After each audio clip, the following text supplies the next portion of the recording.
Hello, we've recently just returned from a magnificent cruise on the MSC World Europa, and in this video I thought I would give you a guide to the ship so that when you go on the MSC World Europa, or if you're considering the MSC World Europa, you get a bit of an idea what you're in for. In this video we're going to look at cabin types, dining options and some of the fun that you can have on board, and I'll share little bits and pieces about our experience. But we've got other videos covering our experience more in depth, and if you want to see how we got on getting on board, check this video out here, and we'll also include a full cabin tour in that video. Did you know this is a really big ship? You will be one of 6,762 passengers if it's at capacity for double occupancy. This is a beautiful new ship with a really futuristic design. It's light and open and airy, and it's very rare that you feel claustrophobic in any of the public spaces. You've got 19 decks to enjoy. Like all cruise ships, you've got cabins ranging from an interior right through to the MSC Yacht Club, which we'll talk about in a little bit more detail later in the video, but for now we'll just stick to the basic options you've got for cabins. You've got your interior, you've got ocean view, you've got an infinite ocean view, and you've got balcony. But not only in the balconies do you have direct sea only balcony views, but you can also get promenade views where you are overlooking the World Promenade, which is a big open space, so you can watch a bit of ship life. And if you pick the right promenade balcony, you can actually get a promenade view and a bit of an ocean view watching the wake of the ship. Not sure if I'd be game enough to book those cabins, but I wouldn't mind sitting on my balcony watching the wake of the ship. How about you? We move up to the suite class, which comes with its whole lot of extra benefits. With MSC, when you book your cabins, you've also got 3 choices of basic packages to choose from. The most basic is the Bella package. This is great for budget-friendly cruisers who are looking to save a bit of money, who just want their bare bones cruise. You don't get to pick your accommodation location, it is allocated for you. You've got a set dining time that is allocated by the cruise company, and you have access to a main dining room, which is the set dining time that they give you, and they also allocate you a main dining room. The Fantastica gives you accommodation in a bit of a better part of the ship. It's got a little bit of flexibility with the dining times. Again, they allocate your main dining room. You've also got the time, but you get to have a little bit of a say and request that time. Another added perk is you get to have access to room service for breakfast with the Fantastica. This package offers a little bit more luxury, but still on a reasonable budget. And then we move into the Aurora package. I'm actually going to do a whole video talking about the Aurora package. That's what we had as first time MSC cruisers. We got to choose our cabin location. We had anytime dining. We were allocated a main dining room, but we went to that dining room whenever we saw fit, which suits us better as diners. That's what we prefer to do. And there's a few other perks in there as well. Some of them I'll hint to in this video. The next video that will be released after this one will be my comprehensive look at the Aurora package. As I said before, we do have a cabin tour in our Getting On Board video. We share with you our initial thoughts, and you get to have a little bit more of a look at our infinite ocean view cabin. There are 5 main dining rooms that the ship will allocate for you. The main ones are Hexagon, Escano, which actually means hexagon in Italian apparently. I've probably butchered how you say that, and then Bubbles. So we were allocated Bubbles, main dining room, where we would go for our evening meals. Hexagon on our cruise was open for breakfast and lunch, and I think that is the case for most cruisings. So we went there one day for breakfast and lunch, and port days we would mostly go up to one of the 2 buffets that are on board, Le Mercato and the La Brasserie. Now just a little tip, if you like dining outside at a brasserie, go to La Brasserie on deck 19. There is a lovely outdoor area for you to enjoy. Deck 18 at the back of the ship is the Zen bar, so technically I guess you could go out there and eat as well. But on deck 19 it is just a free flowing into the dining room, outdoor dining area, and it was a lovely space. It was quite quiet on our cruising in February.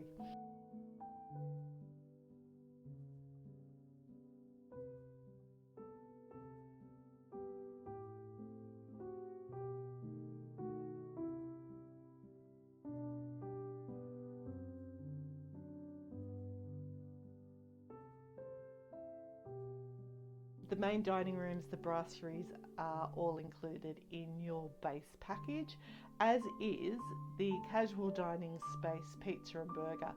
I'd heard a lot of people rave about pizza and burger. I've got to say it didn't impress us that much. So you can take or leave it, but it is a great place to just go in and get a snack when you come back from a shore excursion, or just some time on shore, or if you're just looking for something quick and easy to get in the afternoon to tide you over to dinner.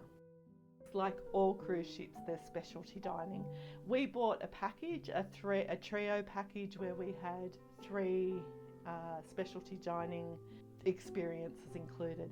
The package that we bought actually included in it the butcher's cut, the chef's garden kitchen, and the sushi restaurant. I don't eat sushi, so thankfully we were able to swap that out for Hala, the Mexican restaurant, and I know I'm saying that wrong. And then there is also La Pasagadilla, the fish restaurant on the World Promenade. We actually paid extra and did lunch on our last sea day at the fish restaurant, and we did also had a second dinner at the Mexican restaurant where we paid an a la carte menu. The Mexican restaurant, whether you buy the package or not, there is actually an option to buy all you can eat. But we decided to be a little bit more picky on that night and only pick a few items. Most of the specialty dining restaurants and stuff like that seem to come off the World Promenade, but a lot of them do have ocean view outside areas as well. So it all makes it for quite a good little exploration and a place to just sort of explore. We're loving the ship. It's massive, still discovering stuff.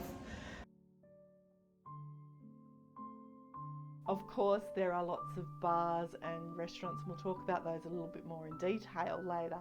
But with those, you can get buy-as-you-go drinks where you just pay for drinks. Or if you're looking to save money, look at the drinks packages that are on offer and find something that is good for you. One thing I would recommend with looking at any drinks package on any cruise line is make sure you look at what your daily quotas are and how much is the top tier that you can spend per drink when you're looking at drinks, and if that will cover your tastes or not. One cruise line we would, and another cruise line we just did a buy as you go because we didn't figure we would get value for money out of the drinks package.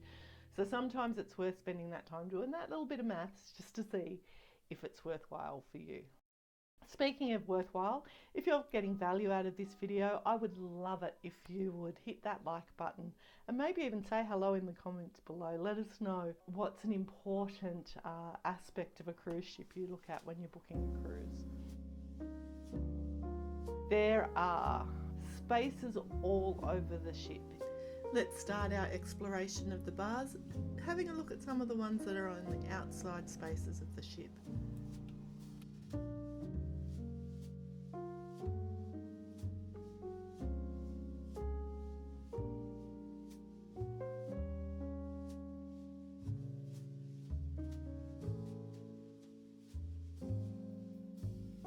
We've got the indoor lounges, you've got quiet places like the Fizz Champagne Bar.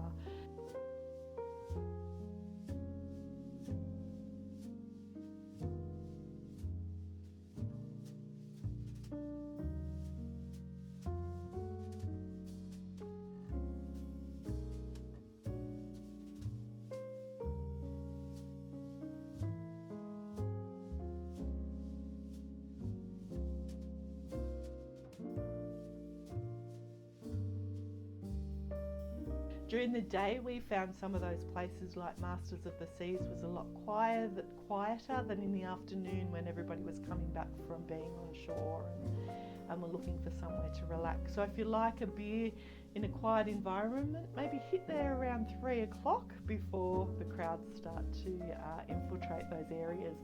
We really enjoyed hanging out at the Raj Polo Tea House, which was included. Phil is a big tea drinker, so we went there a couple of times and got to sample some different teas that were included in our drinks package.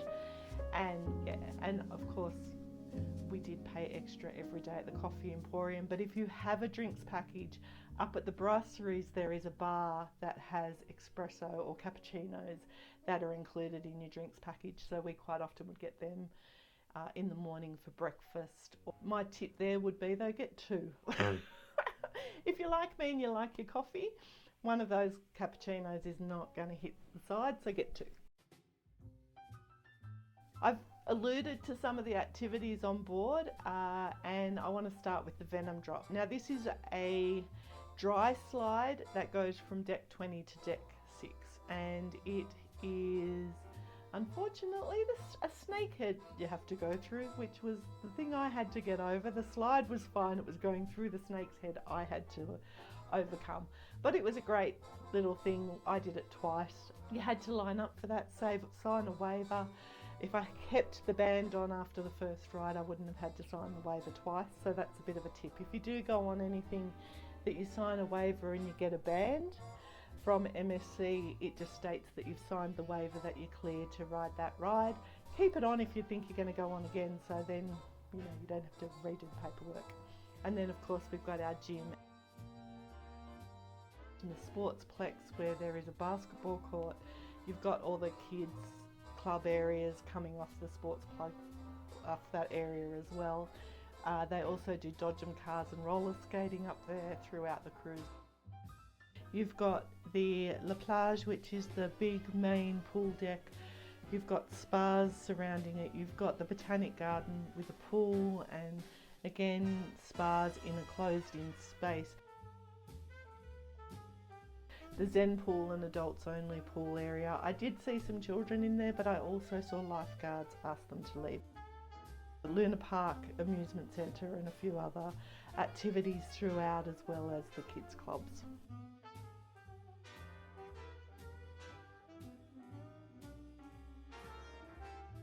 The Aurora Spa, where you can get massages, your nails done, your hair done. There's also a gentleman's barber up near Masters of the Sea that Phil had a haircut. He's never had a haircut at sea before, so that was something new.